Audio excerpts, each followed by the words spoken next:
Hi mga mi, for today's video, nagbabalik. So after how many months, ngayon na lang ulit ako makakapag-vlog kasi sobrang busy. So since nagpalit din ako ng nido from Lactum, so 1 week na, simula nung nagpalit ako kay Matt, buti naman at nagustuhan niya. So nung una bumili lang ako ng maliit, ganito. Ang maliit nilang ganito is 400 grams, nasa 292 ko siya nakuha. So, ayan. Tapos, syempre, bago ako magpalit, chinek ko muna yung nutrition niya, kung okay ba. So, ngayon, bumili na ako ng isang box. So, ibig sabihin nagustuhan niya. Ayan. So, yung isang box, bali 4 yung laman nito. 600 grams isa. So, 2 na lang. So, okay naman. Kaya ako nagpalit ng milk, mga mami, kasi bukod sa hirap talaga si Matt doon sa Lactum kasi matigas talaga yung poop niya. Kahit dagdagan ko ng water yung milk, syempre pag dinagdagan mo ng water, nawawala na yung nutrition or nababawasan na. So, parang hindi okay sa akin yun. So, kaya tinry ko tong nido. Tsaka, isa sa napansin ko, kasi syempre, bago naman tayo magpalit as a mommy, diba? Tinitignan natin yung nutrition niya.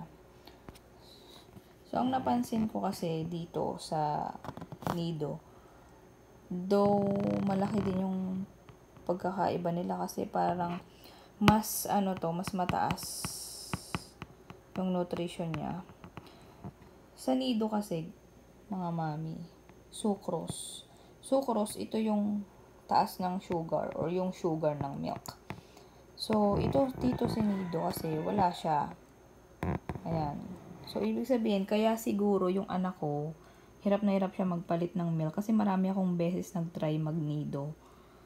Pero ayaw niya kasi mas matamis yung Lactum. Pero itong si nido kasi, wala. Tsaka hindi magkaiba din yung color ng milk nila.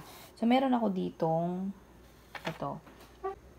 Ito si Lactum. So, si Lactum is parang cream yung color. So, mas light yung color niya kumpara kay nido. Ayan, parang yellow. Light yellow siya. Parang creamy. 'Di ba? Pag nagtitimpla tayo ng milk, parang ang creamy niya tignan. So, tinikman ko rin sila. Matamis talaga si Lactum. Tapos, si nido naman, creamy siya. Tsaka, hindi na tumigas yung poop ng anak ko. Hindi na tumigas yung poop ni Matt. So, nag-stick na ako dito kay nido. So far naman, si Matt ngayon nakaka-4 na bote hanggang 5 ng nido. Kasi ang instruction kasi dito, ayan.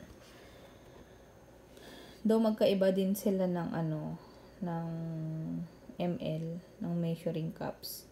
So dito, ang nakalagay is 200 ml, 7 scoops. So isipin mo, ang dami ng 7 scoops. Pero hindi, kasi si nido, maliit lang yung scoop niya, mga ganito. Compared kay, ito yung scoop ni Lactum. Ayan. Diba? Parang kalahati. Parang kay Lactum 2. Ayan. Ayan yung pinagkaiba nila. So, kung magtatanong kayo, yung ganitong size, mga mi, meron na talaga siyang meron siyang kasamang scoop. May kasamang scoop to. So, hindi tulad ng Lactum, pag bumili ka ng ganitong size, walang scoop eh. So, ito meron na. May scoop na siya. So, ayun. So, sa mga nagtatanong sa akin, para sa akin, mas okay si nido. Medyo pricey lang siya ng konti. Konti lang. Pero kasi yung nutrition niya, mas madami. At mas okay kay nido. May DHA na rin kasi pala si nido. Ayan o, may DHA na rin siya. Dati kasi, may DHA din kasi si Lactum. Kaya yun ang nagustuhan ko kay Lactum. So, ayan. Ayan yung, ito si Lactum. Ito si nido.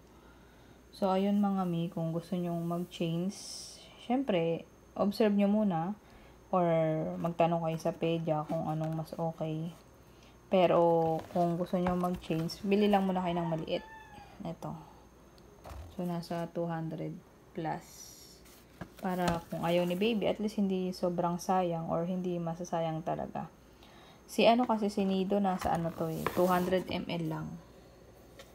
So, 200 ml, 7 scoops. Si Lacto, kasi nasa ano yun 210, pero apat na scoops na ito. Apat na ito. So, ibig sabihin, mas mataas nga to. Kasi kung kalahati lang niya to, kalahati, isa, parang dalawa na itong sinido, isa sa kay Lactum. Diba? Mas marami pa rin yung kay Lactum. So, ayun. So, ayun lang. So, kung may mga question kayo, mga mi, or sa mga nag-aalangan dyan, so, much better pa rin na magtanong tayo sa Pedia. Okay? So, yun lang mga mi. Thank you for watching.